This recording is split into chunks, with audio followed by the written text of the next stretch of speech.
this is Lefty and Joe. What's up, guys? So we're here going over the combine, and we are doing a lead up to the. Basically, we're in the middle of the Bears off season. We're gonna do free agents next, and the combine starts on Thursday, from what I understand, and runs through the weekend in Indianapolis. So if as we talked about on the last video, if we have to operate under the assumption that the Bears are going to trade Justin Fields and draft Caleb Williams. So that's what we're going to assume right now. The Bears have a few significant holes that they're not going to be able to address if they draft Caleb Williams, like we said last episode. Matter of fact, Mel Kiper said the same thing a few hours before we did when we filmed it. So, you know, there's one way that the Bears can get everything they want and still get it cheap and under the salary cap, and that's to keep Justin Fields. But we're just going to assume that they're not. And if they do, great. If they don't, then this is mainly what this video is for, and our off-season videos. I was gonna say if we want, we'll just go over kind of like our own opinionated look about how things will look if they keep Justin Fields. That way you guys can at least kind of get our point of view. Obviously, common sense. They take Marvin at whatever pick they get him at, right? We're obviously hoping that the Bears can drop down to 2, as stated in the last video. That they could probably drop down to 2. Strong 3, very, very strong 3. But we don't know what the plans are with the New England Patriots. We don't know if they're gonna draft. We don't know if they're gonna pick up, all season and just decide to roll with this. So strong 2. I would like them to see, obviously we all want Marvin. Number 9 is kind of up for grabs. I don't know if you wanted to. Yeah. So let's say we draft Caleb at 1. Okay, that means that we have the number 9 pick. We have a shot at getting Malik Neighbors. Yeah. From LSU, 6 foot, 200 pounds. We don't know what his 40 time is. We just know he looks great on tape. And he's not one of these super gargantuan wide receivers like a Mike Evans or something like that. He's, as I said before, he's 6 foot, 200 pounds, but he does pop on tape, and he had some real nice production. A lot of people have him at 3 as a third-ranked wide receiver. And you got a lot of people picking Rome. A lot of people have him at 2. I think I don't think you could go wrong either way. Odds are, and especially if a defensive end creeps up in the top 8, how many QBs are going to get selected in the top 8? We might have a shot at getting Neighbors or Dunze. Yeah. And that's where I believe the Bears will go. Because if you look in free agency, and this is why, you kind of have to talk about a little bit of free agency now. Yeah. Because them drafting a wide receiver saves them money, $22 million a year. I don't think Mike Evans is going to get kept by Tampa Bay. He's going in at his age 31 season. So he's going to be out there. Michael Pittman is going to get franchise tagged. From there, you got guys like Calvin Ridley, Marquise Brown, Hollywood Brown from Arizona, whom I don't want. And you have, we went over Calvin Ridley, Mike Evans. There's a couple guys that might get franchise tagged. T. Higgins has already been franchise tagged. So yeah, you either have you got Boyd out there. Boyd, yeah. Tyler Boyd. But Gabe Davis. And Gabe Davis, who disappears sometimes and he gets injured. Yeah. And Tyler Boyd, who's consistent, but is he going to be worth the $13 million that you're going to have to pay him to be in the slot trying to work? And I'm not sure. There's the option of giving Mooney. Right. That's still, he's up there. Sure. If we want drop passes, he's our guy, man. He's our guy for sure. Aside from that, you're if you don't draft a wide receiver, you got to take people with question marks. Like Mike Evans, 31, age 31, has had uh, some soft tissue injuries on his lower half. That's a big thing. Yes. Calvin Ridley, uh, at any moment he could pop on DraftKings and get suspended. Plus, he didn't produce. I mean, Yeah, you're right. You're right. You're right. like He's had realistically, his injuries too. he's had his injuries. He's had his injuries. Also, you're gonna need to pay him 16 mil a year, 17 mil a year. But we just found out in the last, day or so as well that the salary cap did shoot up to 255. 255. So So it increased 10 million more than what was originally projected. teams already started to, like we said, T. Higgins already got franchise tagged, and that was a big number one, Mm-hmm. that we were looking at. If we went other routes, if we drafted a Caleb Williams, and possibly using the number 9 on an edge rusher or on an offensive tackle, there's two of those that are up there in the top 10 that we can talk about as well, right? And I know that a lot of teams are looking at possibly T. Higgins, but that's neither here nor there. Yeah, He's already gone, and He's already tagged. you know, Pittman's gonna get tagged. Pittman's going to get tagged next, exactly. And then if you were thinking about Calvin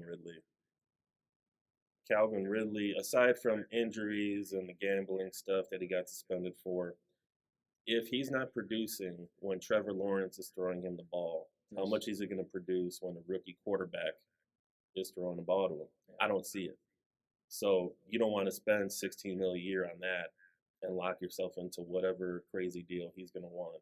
I mean, there's possible trades out there too that you can make. You got Stephon Diggs, who I don't know what his you don't want that drama over here. I don't know what his deal is over there with we're good. Buffalo. He's We're good. upset. So Stephon Diggs, I wouldn't touch him. Main reason is, well, he's going to be 30, and he's next year he's a good player Yeah. up until December. Yeah. And then once that cold weather hits, he goes on vacation early. 1, 2, 3 Cancun. That's basically what that is. Yeah. So if you don't draft a wide receiver, that's who you're stuck with.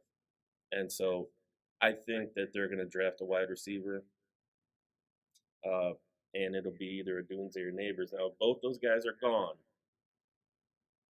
now it gets dicey, right? Because you don't want to shoot up one of those, other wide receivers and draft them too early because you're not going to get any value. This is assuming we have Caleb Williams at the number 1 spot and Justin Fields is gone. Right.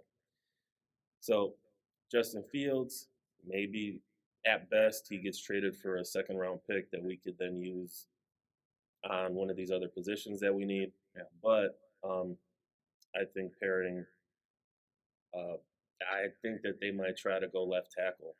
To be honest, there's no stud defensive ends like a Myles Garrett type. There's none of those guys. Yeah. They're very good players, but from what I've read, there's just no obvious top 5, top 10 type defensive end. Now, we could go Joe Alt from Notre Dame, Like 6'6" or 6'7", 315 pounds. Like him, yeah. He's and then you pair you pair Caleb Williams with a top notch, the best tackle in the draft this year. And that's if those wide receivers are gone. I've seen some good videos. You can't go wrong with either him or Fashanu off of Penn State.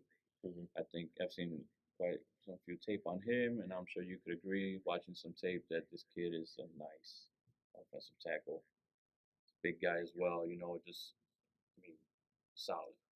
You guys could do your research on him. I've done my own. I like some of the tape that he's put out there and what Penn State has done with him and what he has given to the university out there as well. And you're talking about Fashanu, right? Yes, Yeah. Fashanu, Penn State, yep. So, yeah, like it really just depends on if those 3 wide receivers are going. Now, the Bears might feel good about Braxton Jones, and I'm sure they do. I feel like he's overperformed from where they drafted him on day 2 of whatever draft that was, right? But 2022. Yeah, if you wanted to get a left tackle, Joe Alt will be there, or you Fashanu. know, or Fashanu or Neighbors or Dunze. It just kind of depends on uh, what the other teams are doing, really, and who outside of the top eight is going to creep their way inside the top eight to make other guys drop down. Been hearing rumors about Pittsburgh, even Atlanta. Atlanta themselves, possibly not even if they don't take Justin, right? Let's just say we ended up holding on to Justin. You're talking about Atlanta possibly taking JJ McCarthy at number 8. Mm-hmm. They there was a little rumor about Pittsburgh themselves possibly making a trade. I don't know what they're willing to give the Bears, but taking the Bears number ninth pick Mm-hmm. to possibly get JJ if Atlanta, ends up with Justin somehow, and there's a lot on the board right there. A lot of teams are trying to make. I think as we talked about, right, this year is a big year for quarterbacks. Um, it's a big year. It's a nice year for wide receivers, but mainly quarterbacks. A lot of the top quarterbacks that are coming out of this year's league, going into the combine, going into this draft, are what I would call well seasoned college quarterbacks. Mm-hmm. Kids that are 22, 23, Some are 24, somewhere which 24. is You the got, same age as Justin Fields right now. But, yes, I wouldn't say nothing. seasoned college quarterbacks that aren't coming out after 1 year of college. They've been in school for a while. They're juniors and seniors in their game, and we're not talking about young kids. So this is a big year for quarterbacks, and you have a lot of teams that are trying to make push. And the more that you read, the more that you research, the more that you study. If a team cannot get a Caleb Williams or a Drake Mays, I feel like a lot of teams are okay with a Jaden Daniels, a Mm-hmm. Bo Nix, JJ McCarthy, the kid from, forgive me, LSU, Michael Penix. Michael Penix. Even though with his injuries that he's had and stuff like that, a lot of teams are willing to make those moves due to the fact that some of these, or most of these kids at least have that experience at the quarterback position. They're not one and done. And by one and done, they could be, you know, 3 years in college, but only started 1 year, like someone that we know that used to be a quarterback here. Yeah. However, so, you know, also a way that, like, I don't really see them taking an edge rusher either. I mean, Dallas Turner looks good to me. Love Dallas Turner. Um, That boy is something special. Jershawn Newton, Yes. the three Another one. technique from the Illini. Oh yeah. Would love to have him, but that's only going to happen if we keep Justin Fields, to be honest. Like, so that's where we're at on the first round. Now, the Bears really need to address the center position, Yes. and depending on what kind of compensation that they could get for Justin Fields if they trade him, if they get a second rounder, then they could get an elite interior offensive lineman, which would then be the center. But do you really want to pair a rookie center with a rookie quarterback? And I don't know. The relationship might grow. he's talking about, The relationship may grow. well, long yeah. down the road. So, but the center position is supposed to call out the line protections, and he's supposed to help uh, with the blitz protections and things like that. And a rookie center, unless he's a total stud, that's probably it just doesn't happen. So what I could see the Bears doing is either going interior offensive lineman on round 3 or 4 when those guys are usually, or rounds 3 or 4 when those Yeah. guys are usually Later on. taken, because you're going to need insurance for Tevin Jenkins and Nate Davis, Yes. who rarely plays, and when he does, he's not very good. No. However, so I think an interesting guy that they should look into, and he's going to be available beginning of day 3, like round 4, round 4, round 5, is a guy named Cooper Beebe. Okay. He's the 97th, according to CBS. He's the 97th overall prospect, um, and he's the only guy that, and he's out of Kansas State. He's listed as an interior lineman, but at the collegiate level, he's the only he's the only lineman that I've seen this year. Unless I miss somebody, you guys can correct me in the comments. But he's the only guy that I've seen that's taken collegiate snaps from all five offensive line positions. And That's special. you just released your center slash swing guard Yeah. in Cody Whitehair, so you might need a guy to replace him. Yeah. And who better than a guy like Cooper Beebe who could just step in? He's taking snaps everywhere, and as long as he's average wherever he's Yes. as long as he's Yeah. average wherever he's playing, that he's gonna be backing up, then I say that's a win, and that's pretty good value to have, especially with the problems that we have keeping people healthy, right? So center gonna be free agency. I think the guy that they need to target is Cooper Beebe. Uh, Another guy that I heard that could be kind of a kind of a stud at the combine is J.C. Latham from Alabama. Yeah. That dude is a beast. But I don't. I think that the Bears are going to try to go the tippy top notch there. Um, but so let's focus on other positions that they could draft late, right? Running back. Running back, Talked about a little running back. yeah, Khalil Herbert. Uh, he's he's all right. I think he got overexposed this year at points. Yeah. I I kind of liken him to Tony Pollard light. Okay. Yeah. Yeah. Someone that popped when you keep him at about 10 touches a game. Yeah. Yeah. But if you try to make him the feature guy, his production goes goes by the wayside because he's not that big of a guy. And over the course of X amount of hits and X amount of games, week after week, he ends up not being as productive as he You thought saw he that. would. You saw that with Detroit this year. David Montgomery goes over there, and we think that Herbert is gonna produce, right? We think that he's gonna produce, and Mr. Secondary Johnson is gonna obviously just kind of fall in line and stuff like that. And now we're back kind of at the same thing. Like, okay, well, Herbert wasn't what we hoped he really was gonna be, or at least some of it. Mm. I know Johnson got hurt, and that kind of hurt us a little bit. Then we're depending on old man Foreman. Yeah, he brought it a couple of weeks. He brought it, but it's gonna be like you said, and like we mentioned, it's gonna be definitely a position that they're gonna have to take a look at during the combine, during this year's draft. There's not too many big names out there like that. I know that you got the kids from what was Michigan that had a good, had a good year. You got a couple other running backs out there that had a good year, but this wasn't definitely not a running back year, in my opinion. Yeah. Okay. So There are some. you've got the familiar names: Bucky Irvin, Braylon Allen, who I think Green Bay might target at some point. He's about the same size as AJ Dillon. Yeah.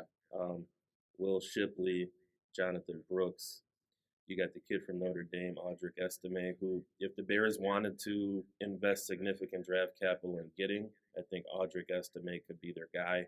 I don't know if they're going to do that 2 years in a row, but we'll see. Blake Corum, my feeling on him is he's more of a better collegiate running back than he is a pro running back at this point. I don't know how good he's going to test, right? If he runs 4.5 or lower, he might not even get drafted. Yeah. Right. And if he weighs 200 pounds, at 5'8" or whatever he is, I don't see, like, if you're small, you got to be super fast. Yeah. And if you're not fast, then you got to be big, right? He might be neither of those things, but he's one of those guys that he's going to need the combine to be able Really help him out. to really help out his draft He's gonna have to really status. perform well in the combine, that's for sure. So Between drills and all that. then you got guys like Ray Davis, um, Jace McClellan is one of those guys that he could receive the ball out of the backfield. He could run the ball. He's uh he's solid. He's from Alabama. You got Trey Benson from Florida State, I believe. Yeah. A guy that I like that nobody's talking about is Jalen Wright.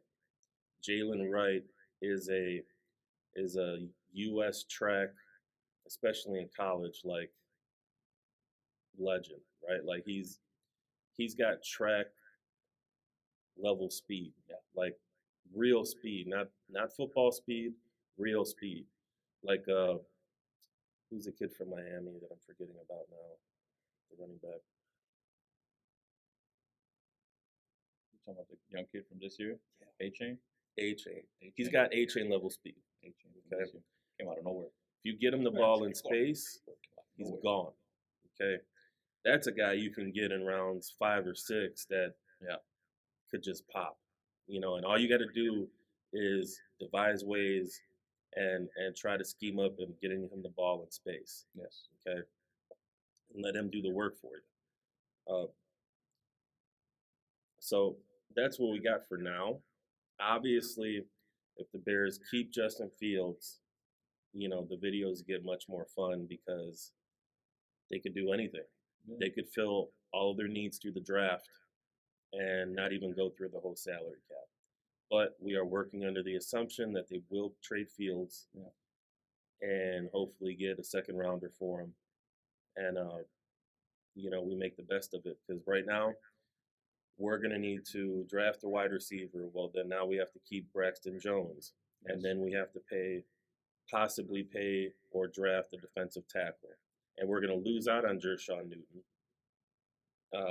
who we mentioned earlier, the 3 technique out of Illinois, right?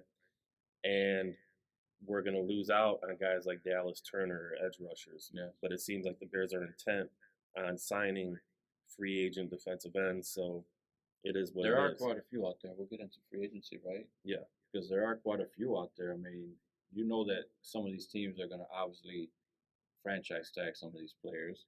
Yeah. Or they're going to sign them, for a good extension, being that the cap just rose. But there are quite a few out there. There's quite a few names out there that we can, easily highlight. I don't know if Chris Jones is going to be let go out of KC. I don't know how much he's asking. Chris Jones, defensive tackle, Josh Allen, 25 at least million, probably 25 to 30 million. He's going to want Aaron Donald's money. Yeah, which I mean, he's number one for a reason. Yeah.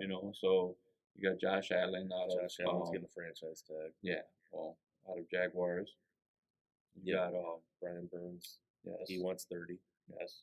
So he's going to get franchise tagged or some sort of extension. You got Chase Young out there, which is another name that's being floating around. If you can get him at $15 million, I'd say it's worth. I'd say it's worth. Now, being at that, obviously the cap space rose. Yeah. Because we were talking 13, I think, before. Solid 13 for him because he's another. Unfortunately, it's not that we wish this upon anybody, but injury prone. Yeah. You don't want guys that come in here that are injury prone. You want guys that are going to perform, that are going to play, and that are going to put the team in a position to go to playoffs. So ideally, you want your rotation of at least 3, maybe 4 defensive ends that could perform. You want a rotation of 4 defensive tackles. Yeah. That can perform. We've got maybe 3. A linebacker, we've actually got sewn up. Cornerback, we got sewn up. We need a safety, a veteran or a rookie. We need one. Yeah, teams are letting go. Some of these spots. I like to highlight that, and this is obviously something that we all know, right? Is that the Bears had the number 1 run defense last year. And being at that, okay, we got rid of, one cornerback that we know of aside from, little small players and stuff like that. We still had the number 1 run defense. So are there really that much pockets that need to be filled, not much, but we can always get better. And I think that'll happen in free agency if we can't draft some of these like a Dallas Turner or the defensive inside that you were talking about. Jershawn Newton. Yes, Jershawn Newton. Then I believe that why not go out there and pick up a safety? Why not go out there and fill in Jackson's spot at a corner if we can't do that in the draft and the combine? Then hey, we got some money to play with. What we got, 80 million? So we got 80 million. So aside from obviously that you do play the offensive routes in the draft, you get Caleb Williams, you get an offensive tackle, or you get a Malik Neighbors or a Rome, and you can go out there and grade up our defense, which, like I said, was already #1 in the league. So it could only get better And the as the guys mesh together. and the good thing about our run defense, and this will be probably the last point on the video, is Yeah. we were down in a lot of games this year. So when you're down by 2 possessions, 3 possessions, Mm-hmm. teams aren't going to be throwing the ball as much as they normally would. Yeah. So they're going to be looking to run the ball, Yeah. which means that's more reps that we have to, defend against, on the running game. Sure. So the fact that we still were #1 in run defense while getting ran on all the time, Yes, I think that says something. it does. And Stopped a lot of teams. yeah. So anyway, that's bare necessities through Lefty's logic. This is Angel. This is Joe. Peace.